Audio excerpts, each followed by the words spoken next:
Hello guys, good evening everyone. Welcome to my YouTube channel.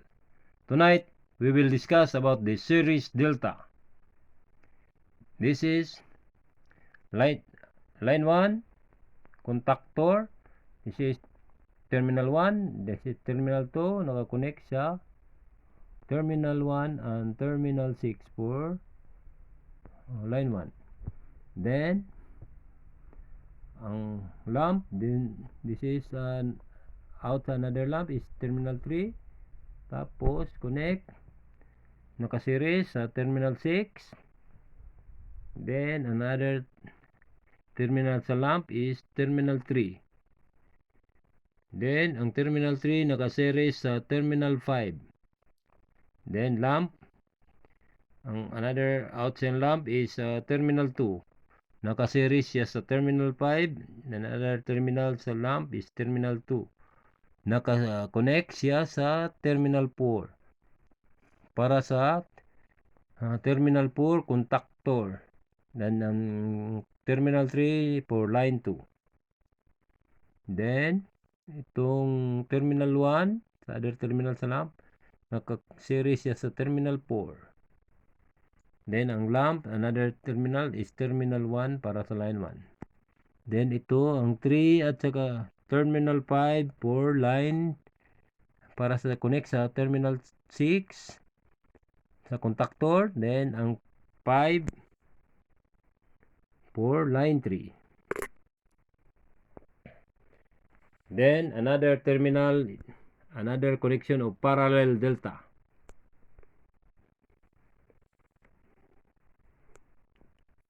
This is line 1. Then contactor. Terminal 1 and terminal 2. Dito, connect sa terminal 6 and terminal 6. Naka-series para sa terminal 1. Then ang terminal 3 and terminal 3 naka-series. Then for connect sa terminal 5 and terminal 5.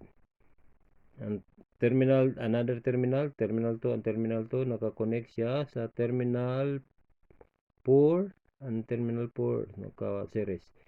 For terminal 4 sa contactor and terminal 3 for line 2. Line 2. Then ang terminal 1 para sa connect sa terminal 6 for line 1. Then ito ang terminal 2 and terminal 5 para sa connect sa terminal 6 sa contactor. Then ang 5 for line 3.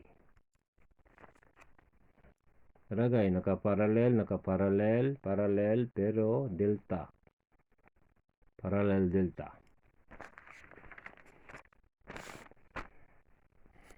Bible verse of the day. 1 Peter 4:16. Yet, if any man suffer as a Christian, let him not be ashamed, but let him glorify God on his behalf. Thank you guys for watching. Please like, share, and subscribe to my YouTube channel. And please, don't forget to hit the notification bell para updated ka sa next videos na akong i-upload. Thank you for watching guys, and God bless. To God be all the glory. Thank you guys for watching.